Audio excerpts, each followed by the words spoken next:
Merhabalar herkese. Orun Chat kanalına hepiniz hoş geldiniz. Ben Mustafa. Bugün harika bir konukla Eyalet Savaşları'nın diğer bir bölümünü çekmeye devam ediyoruz sizle.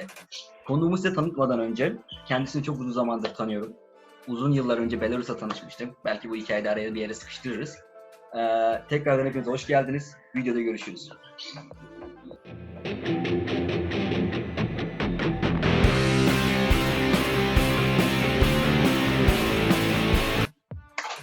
Yayınıma hoş geldin öncelikle. Seni tanıyabilir miyiz? Kimsin? Nerelerde bulundun? Work and Travel'ı nerede yaptın? Tabii ki. Merhabalar öncelikle. İsmim Ceren Dündar. Boğaziçi Üniversitesi'nde 2. sınıf Endüstri Mühendisliği okuyorum. Şu anda online'dan okusam da okuyorum diyebiliyorum. Work and Travel'ımı en yakın arkadaşımla gittiğim Maryland'in Frederick şehrinde yaptım. Çok iddialı bir giriş. Ve hayatımın en yıl... Maryland. Evet, Maryland. Ve genel olarak bugün Work and Travel'ım hakkındaki Mustafa'nın sorularına cevap vereceğim. Hazırım, bekliyorum. Hoş geldin. Seni burada görmek gerçekten beni çok mutlu etti. Çünkü uzun zamandır sana ulaşmaya çalışıyorum. Yani sen biraz ulaşılmaz bir hanımefendisin. Yok öyle bir şey. Hayır, İnternet üzerinden de. Seni burada yakaladığıma çok sevindim. Seni çok sıkıştırmayacağım ama işte birkaç bir sorularım var yani sana da. Tamam o zaman hadi başlayalım. Bu arada arkadaşlar kamera karşısında biraz utanmışsın. O yüzden senin soru yani. Yaptığım imla hataları için konuşamadığım için. Gözlerin yeter. Teşekkür ederim. Şimdi ilk sorumla başlıyorum. Neden Maryland'e gitmek istedin? Neden orası? Ya bunun hiç spesifik bir sebebi yok açıkçası. Çünkü biz kendi adıma konuşayım. İyi work and traveler değildim. Yani seçim aşamasında çok bilinçli bir insan değildim. Hani ikinci iş imkanını araştırarak ve eyaletleri araştırarak çok böyle bir güzel bir araştırma yapıp yani başvurmadım şirkete. Sadece Work and Travel'a gitmek istiyordum birinci sınıfın yazında. Bu sebeple başvurdum. Bir de arkadaşlarımın feedbacklerine bakarak işte can kurtaranlık güzel bir meslek. Yüzmeyi çok seviyorum. Küçüklükten beri zaten işte aşinalığım var falan. Bir de ortamın yani sosyal ortamın daha güzel olduğunu, insanların daha çok kaynaştığını, çabuk kaynaştığını söylediler. Bir de Amerikan international dengesi can kurtaranlıkta daha güzel sağlanıyor. Çok fazla American lifeguard olduğu için hani biraz da Amerikan kültürüne adapte olmak istiyordum, aşina olmak istiyordum, onları tanımak istiyordum.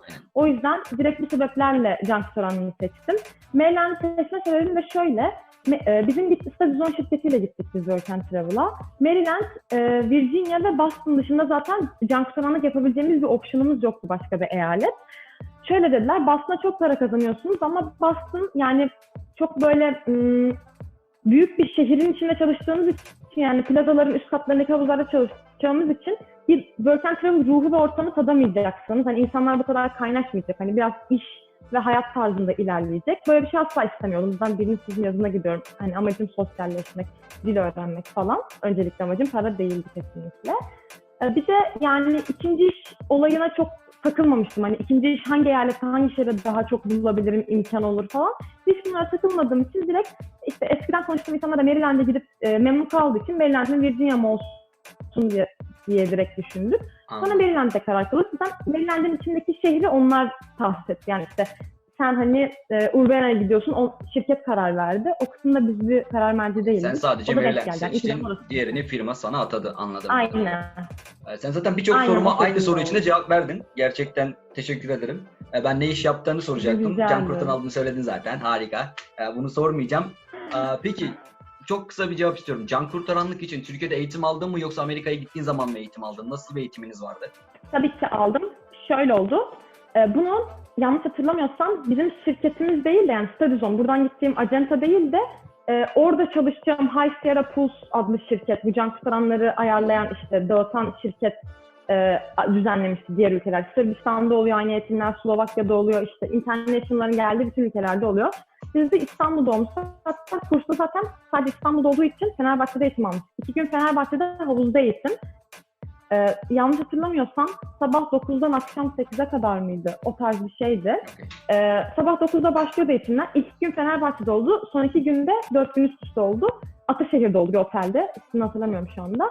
2 gün full pratik eğitim olarak geçti. İşte ilk yardım eğitimi, havuzda insanları nasıl kurtarırız, işte insana nasıl bir insanın kurtarılmaya ihtiyacı olduğunu nasıl anlarız? Ya bu tarz spesifik şeylerde tek tek bizi pratik olarak eğitip sınav olarak denediler. İşte havuzdan ağırlık kaldırma, 300 metre serbest yüzme falan. Onlar Genel olarak aldığın her lifeguard'ın aldığı eğitimi sen de aldın, Türkiye'de aldın ama anladım. Aynen öyle. İzmir'den, Ankara'dan gelen diğer arkadaşlar da vardı. Senin sorun Bir sonraki sorum, ne kadar para kazanabildin lifeguard olarak Maryland'de? Şöyle, benim W2 formunda brütte 8.500 küsur gözüküyor ama asla bu kadar kazanmadık tabii ki. Yalan arkadaşlar, bu koca bir yalan. İkinci işim zaten yoktu, ona da ayrıca değineceğim neden olmadığına dair. Okay. Sanırım 5.200'lerde bir şey nette elime geçti. Sana kalan 5.200 oldu sonunda. Kesitilerden sonra. Açısından. Evet, o tarz bir şey oldu. Çünkü federal ve state vergileri verdik biz. Vergi zaten çok fazla gitti. 1800-1900 dolar kadar gitti. Onun dışında bizim kaldığımız evin kirasını biz direkt ev sahibine değil şirket aracılığıyla kiraladığımız için şirkete ödüyorduk. Bizden ilk kaldığımız 6x2, 2 hafta bir bize paychecklerimiz veriliyordu. Her paychecklerimiz verildi. İlk 6 paycheckten 350 dolar civarı bir para kestiler. Hem üstümüzdeki lifeguard cost işte kıyafetleri için hem de işte bu ev maintenance ücretleri falan filan bayağı bir paramız gitti aslında. 1800 de oradan gitti hemen hemen. Benim yaptığımda tamamen her şeyi firma karşılamıştı. Evet. Elbiseler falan filan. O konuda biraz kötüymüş. İşte biz bilinçsiz work and traveler'dık. O konuda kabul ediyorum yani. Evet. Yani bana sormadan giderken herhalde bundan kaynaklanıyor. Ben bu konuda bayağı bir deneyimim var. Tamam. Peki ikinci iş imkanları hakkında neler diyebilirsin çalıştığın bölgeyle ilgili? Nasıldı? İlk başta dediğim gibi işte mesela Boston'ı seçseydik kesinlikle bence ikinci iş bulabilecektik çok daha rahat. Çünkü merkezi bir yerde olacaktık. Bizim sıkıntımız şu oldu. Yani bir eyaletin şöyle düşünün yani İstanbul'un Sarıyer'in işte şu an yaşadığım Sarüstü mahallesi gibi bir yerde sadece çalıştım ve yaşadım. Ve bu Amerika'da yani mahalleler birbirinden çok kopuk. Yani arada ana yollar var ve toplu taşıma çok zayıf açıkçası. Yani bir otobüs vardı bizim kaldığımız köyden işte. Köy dediğim gerçekten köy gibi değil yani modern bir köy olarak düşünün. Böyle sitelerin, villaların birleşmiş hali. Buradan Washington DC'ye 50 dakika toplu taşımayla gidebiliyorduk ama giden tek araç sabah 6 ile 7.30 arası bir otobüste, o da DC'de çalışanları işe götürmek için bir otobüsmüş. Yani hani boş günümde 7.30'a kadar uyanıp sabah gezmeye gidecek kadar bir şeyim yoktu yani açıkçası. Gezme isteğim yoktu yani içinde. O yüzden ona uyanıp gidemiyorduk. Bizim tanıştığımız Türk aileler, government'ta çalışan, DC'de iş yapan işte 2 tane Türk aile vardı. Onlar sabah işte daha böyle uygun saatler 9 gibi falan giriyorlardı. Onlarla beraber gidip akşam 7 gibi dönüyorlardı evlerine, bizim çalıştığımız yerde yaşayanlar. Onlarla beraber gidip dönebiliyorduk. O bize çok kolaylık sağlıyordu ama bunun için de hem bizim izin günümüzün onların günlüğüyle uyuşması gerekiyor o gün çalıştığı saatle, hem de bizim uyanabilmemiz falan gerekiyordu. O yüzden hani açıkçası merkeze gitmemiz zaten çok sıkıntıydı ve bütün iş imkanları merkezdeydi. Anladım. Ve bizim şöyle bir sıkıntımız oldu. Lifeguardlıkta en büyük problem bir hafta öncesinden schedule'ın belirlenmesi. Senin o hafta pazartesi de izin olabilir, cuma da izin olabilir. Hani yarım gün de çalışabilirsin. Hiçbir şey belli değil yani. O yüzden sen ikinci iş aldığın yere şey diyemiyorsun. Ben her pazartesi işte 10 saat buraya gelebilirim. Böyle bir şey asla yok. O yüzden de kimse seni işe almaz doğal olarak ve çalışabileceğimiz zaten bir süpermarket ve 2-3 dükkan dışında hiçbir şey yoktu yani yaşadığımız yerde. Senin bölgende çok fazla. Biz arayışa bile girmedik. Gittiğiniz zaman aynen. Biz vazgeçtik baştan yani. Maryland, okay. Havası ve yaşam şartları sence nasıldı? Çok kısa. Hani neler diyebilirsin? Yaşam şartları çok güzeldi. Yani insanların zaten bize davranışları, ki oradaki dedim ya Amerikan International dengesi çok güzel tutturulmuş. İşte 10 Amerikan çalışıyorsa havuzda 10 tane International çalışıyor ve bu şekilde işte iki tarafta birbirlerine çok hani direkt böyle barışık yani birbiriyle ve Amerikanlar bizle çalıştığı için direkt ailelerini de bizden bahsettikleri için ve çok küçük bir yer olduğu için bizi gerek yemeğe çağırıyorlar gerek işte evdeki home partilerine çağırıyorlar falan. Ailelerle çok sıkı ilişkiler kurduk. Ortam o yüzden çok güzeldi yani. Ben kendimi hiç yabancı gibi hissetmedim ilk günden beri. Zaten Türkiye'de çok benzediğini söylenemez bu görünüşle. O yüzden ben çok yargılanmıyorum Amerikalılara. Yani bu kadar güzel bir Türkü, bu kadar güzel bir Türkü bulunca mutlaka. Teşekkür ederim. Tamam. Konaklamanız nasıldı kaldığınız yerde? Nasıl bir Konaklamamız müthişti. Gene bu konuda çok şanslıydık biz. Diğer arkadaşlarımızın evde yok böcek sorunu, yok işte çok kalabalık. İşte mesela küçük bir evde 7 kişi kalanlar ve böyle evde böyle böcek, sinek falan çıkan bir sürü insan vardı ve biz bunlarla standart aynı parayı veriyorduk. Haftalık $135 ev için. Hani aynı parayı verip aynı şartlara sahip değildik açıkçası. Bizim kaldığımız yer Urban Green Apartments diye bir siteydi. Flatlerden oluşan işte böyle 3-4 blok bir site ve spor salonu var, havuzu var, yürüyüş parkı falan var. Hani aslında worker olarak gittim ama hiç worker şartlarında yaşamadım yani. Evin içinde her şey full ankastre, kurutma makinesine kadar falan var böyle ve ev o kadar büyüktü ki salonumuzda işte Amerikan arkadaşlarımız gelip kalıyordu falan çok rahat. Hani eve sığmak için de problemimiz olmuyordu. Peki ne Kendi kadar İlayda'yla ücret özel ödediniz? banyomuz falan vardı. Haftalık $135 ödedik. $137,5, $135 o tarz bir şey. İşte bu 350'nin içinde alıyorlardı. 2 haftalık 270 ev için. Kalan masraflar da işte bu cantıran kıyafetidir. Verdikleri ihtiyaçlardır falan filan. Anladım. Toplam 350 alıyorlardı 2 hafta için yani. Sen evi beğendin yani genel olarak yaşanabilecek bir seviyede. Güzeldi yani. Ben eve bayıldım. Zaten aynen herkese de hani home partilerde böyle geliyorlar. Mesela 6 ev gezmişiz. Sıra bizim evde herkes geliyor. Yani böyle bir ev olamaz. Burada nasıl yaşıyorsunuz? Şikayet edeceğim. Hani aynı parayı vermemiz lazım. Herkes çıldırıyordu yani internetten. Peki gece hayatı hakkında ne söyleyebilirsin? Aktiviteler ve gece hayatı Maryland'in kaldığın bölgeyle ilgili. Yani sen 21 yaşın altındaydın zaten gittiğinde. benim deminden beri bahsettiğim şey çok küçük bir yerde yaşadım. Evet. Yani buradan şey söyleyeyim zaten. Şuraya buraya girdim işte şu kulübe falan kesinlikle yalan söylemişim yani. Hiçbir yere giremedim. Bir tek New York'ta bir kere aldılar falan. Hani 20 yaşıt olmadığım için tamamen yalan üstüne kurulu bir gece hayatım vardı diyebilirim size burada. Ama bence o 3 aylık süreçte en güzel şey zaten insanlarla yani daha böyle doğal ve güzel bir ortamda kaynaşıp hani İngilizce'mi en çok geliştiren şey zaten home partilerdi benim. Çalıştığımız süreçte zaten hani şey olmuyordu. Sürekli shift olduğumuz için hepimiz sandalye dolaştığımız için hani iletişim halinde olamıyorduk çok fazla. Bu lightning, şimşek olayları artık böyle lifeguard odasında tıkılı kalmadığımız süreç haricinde. O yüzden akşamları 4-5 saatlik bir süreçte hem böyle İnsanlar alkol alıyor, işte muhabbet ediyor, oyunlar oynanıyor. Tam bir üniversitede, lisede nasıl bir sosyal ortam var kaynaşmamız için? Onun aynısı yani ve yaş grupları falan yakın. Yani her şey böyle tam olarak bizim insanlarla kaynaşmamız için ve İngilizcemizi geliştirmemiz için üretilmiş diyebilirim. Gece hayatı direkt home party yani üstüne kurulu.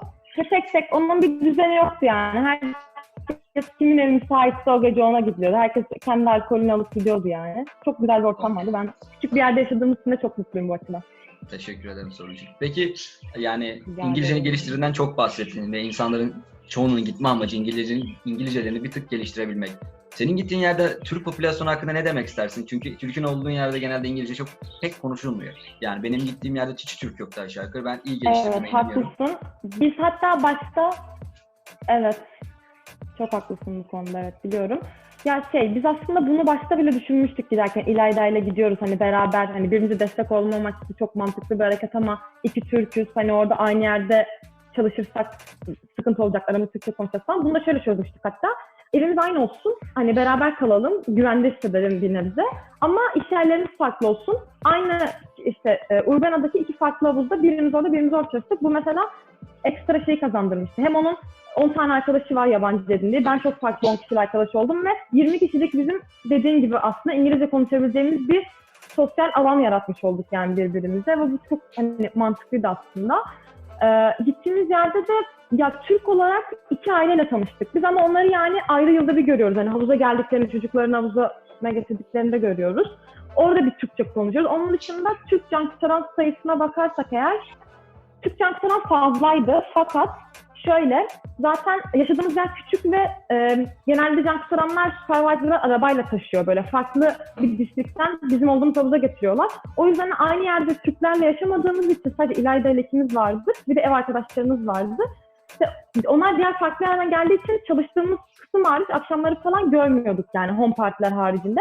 Home partiler zaten 50-60 kişinin olduğu ve 8-9 Türk'ün arada kaynadığı yani dağıldığı bir alan olduğu için hani orada çok etkilemiyordu. Çalıştığımız yerde aynı zamanda 2-3 Türk dışarıdan geliyordu ama 15 kişi çalışıyoruz havuzda. Bu da çok etkilemiyordu açıkçası. Sonuçta Bu sene gitmeyi planladın mı? Ne oldu? Nasıl bir olay gelişti? bu sene gitmeyi ben planlamadım çünkü benim alttan 2 tane düşük dersim olduğu için yaz okuluna kalmak zorundaydım. Bir de yaz okulundan sonra da staj yapmayı düşünüyordum zorunlu stajlarımız olduğu için. Yazı böyle değerlendirmeyi düşündüm. Bir de bir sene gittim hani o ruha doydum, aslında doymamıştım ama doymuş gibi davrandım kendimce. Evet, gerçekten. Çok hızlı. Nasıl tanıştığımızı anlatmak ister misin? Esteem etkinlik, çok hızlı. Esteem etkinlik dedik, eksiklerimi tamamlarsın. Belarus'a gitmiştik bir etkinlik için 5 gün. Orada zaten böyle biz nasıl tanışmıştık tam olarak? Evet arkadaşlar biz Belarus'a tanıştık. Yani Türkiye'den beraber de gitmiş olsak biz birbirimizi tanımıyorduk. Ben İzmir'den, o İstanbul'dan. Güzel bir etkinlikti. Ben Belarus'u özledim. Yani tekrar Gerçekten gideyim. mükemmeldi. Onun adına da bir yazı yazmıştım. Bin Yaprak'ta Belarus etkinliğiyle alakalı okursan güzel olur. Tamam, denk gelirse neden okumayalım. Aynen. Ben sana çok teşekkür ederim yanımıza katıldığın için, Rica verdiğin bilgiler ederim. için. Ben çok teşekkür Sona doğru ederim. geliyoruz. Seni görmek çok güzeldi. Seni görmek de aynı zamanda. Sona doğru geliyoruz. Yani arkadaşların bazı soruları olabilir. Senin gittiğin bölgeyle ilgili. Tabii ki de deneyiminle cevaplamaya ilgili. hazırım. Instagram'ını şuraya bir yere, benimkini de şuraya bir yere bırakacağım. Oralardan Tabii ki, bize ulaşıp tabii ki. Ceren'e de bana da sorularınızı sorabilirsiniz. Tabii Bugünkü ki, her yayınımız bu zaman. kadardı. Ama merak ettiğiniz daha çok şeyler varsa, başka eyaletler varsa yorum kısmına da belirtebilirsiniz. Dediğim gibi sorularınızı her zaman sorabilirsiniz. Kanalıma abone olmayı, videoyu Evet, beğenmeyi, her arkadaşlarınızı tavsiye etmeyi unutmayın. Umarım hepiniz Work and Travel'a gider. Çok harika bir yaz geçirirsiniz. Bugünkü Ben de Eyalet Savaşları teşekkür ederim. videosunun sonuna geldik. Haftaya görüşürüz. Yepyeni bir video ile. Hepiniz kendinize iyi bakın.